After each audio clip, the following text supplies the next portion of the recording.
It gives me great pleasure to present the next award to Ron Nijdam. Ron, congratulations.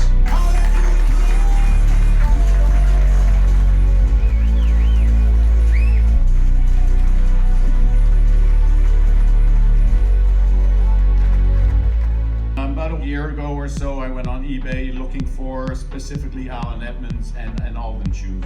The Allen Edmonds shoes, I like them because they have the 360-degree welt, and the Alden shoes most of them have black dyed soles, which I thought was a really good idea to hide the seam of the half sole. So I planned the half sole for the black soled Alden shoes.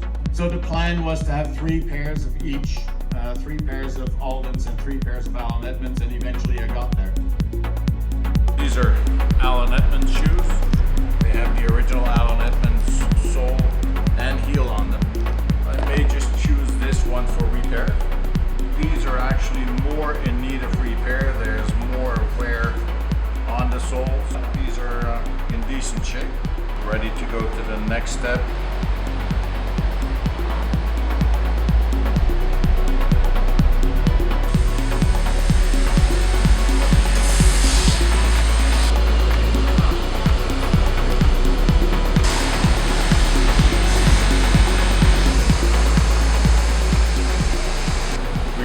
All the stitches and we removed the damaged cork, and so now we have to replace the cork. First gonna glue the shoes and then the cork.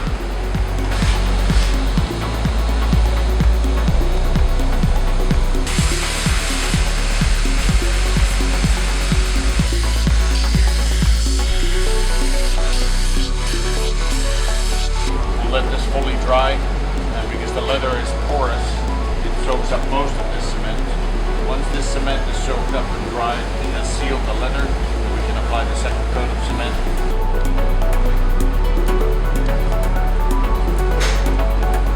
And then we have a nice smooth surface to work on, and inside the shoe will feel still broken in because the leather insole will still have the shape of the foot impression, but the outside will look and feel like a new shoe.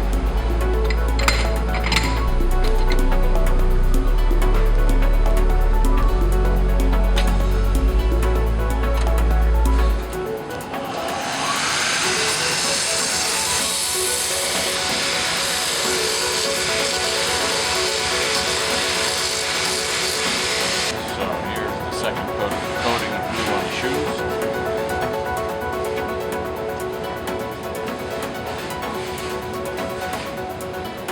So I'm just taking the laces out now so that I can properly fit the shoes on the press, reach better with the last inside the shoe.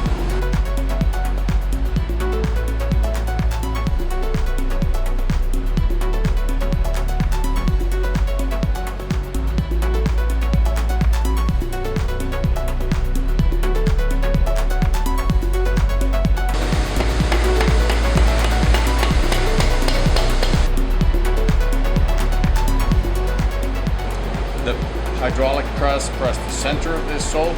I hammered this area, and now this needs to be pressed on the side.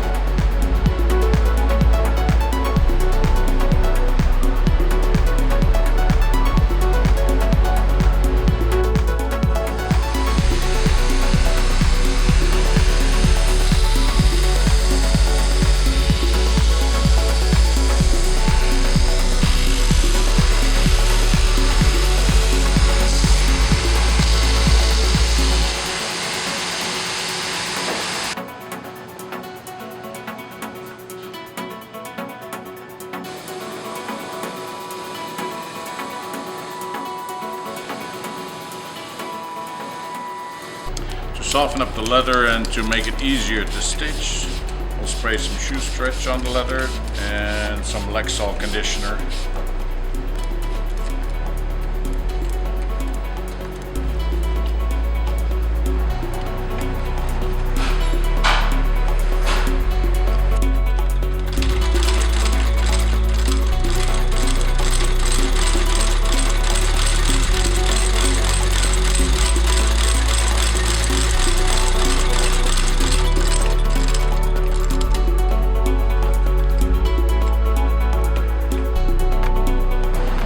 weld press this section here will level the stitches and hopefully mostly close up the channel so that the stitches are more or less hidden and at least below the surface.